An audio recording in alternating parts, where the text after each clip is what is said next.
Hey everybody, it's time for a new series I'm going to start doing. I'm calling it Darrell's Monthly Maintenance Minute. I can't talk just 60 seconds, but anyway, that's on me. So recently I had a client buy a home and it had a heat pump. And some of you may be familiar with the heat pump and some may not be. A heat pump actually uses your compressor to heat your home, and it works okay until you get down into the teens, according to my AC guy.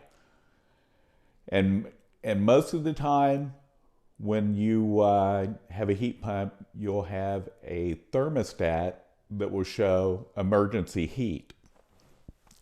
Had a client that bought a house, and won't say the city, but he bought the house. I actually went out there and looked at it, and with the heat pump, you can tell it's a heat pump. If you turn your heat on and it's not on emergency heat, you go outside, you'll hear the AC unit running. And you know it's working because there's a big insulated line, and during the summer, that line would be cold when the air conditioner's running, but the flow of the gas actually reverses. So instead of taking out hot air, it's taking out cold air, bringing heat in from outside. And you'll feel that tube, it'll be hot. In the summertime, when you're running the air conditioner, that tube's cold and it will have condensation. And you have the little pipe. I'm not an AC guy, but it'll be hot in the summer. In this case, since it's running the heat, that's cold, and the big pipe that has the gas is hot. There's a little valve in there, so it's mechanical. Now, my AC guy tells me when you have a heat pump, that emergency heat gets really expensive. And if your gas is low, that compressor can freeze up, so you definitely want to make sure you keep that heat pump maintained, because if your compressor rises up and it's freezing outside, that's not going to turn out well for you.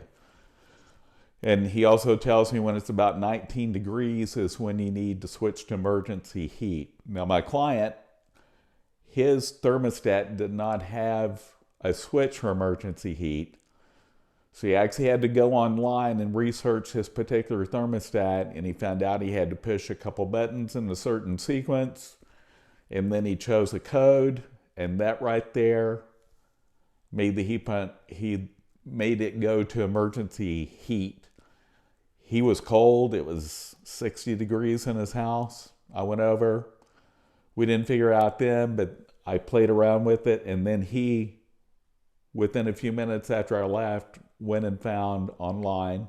He Googled it, was able to get it into emergency heat. So that's something you need to be aware of, especially when it gets down in the teens. I forget what the temperature was that day. I want to say it was probably in the 20s.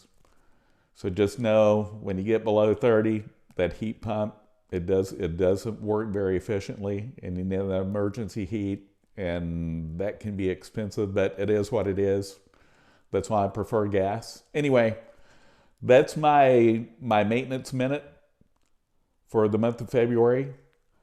I hope you enjoy this new series. I plan on doing it probably the first Tuesday of the month, give or take. If you have anything else you want me to cover for the next one, let me know. And I know a lot of people I work with are new to Texas, so I'm going to be talking about soaker hoses and foundations here, because if you're not from Dallas, Fort Worth, we do have funny soul. See you next month. Have a great one. Reach out to me if you have any questions. Talk to you soon.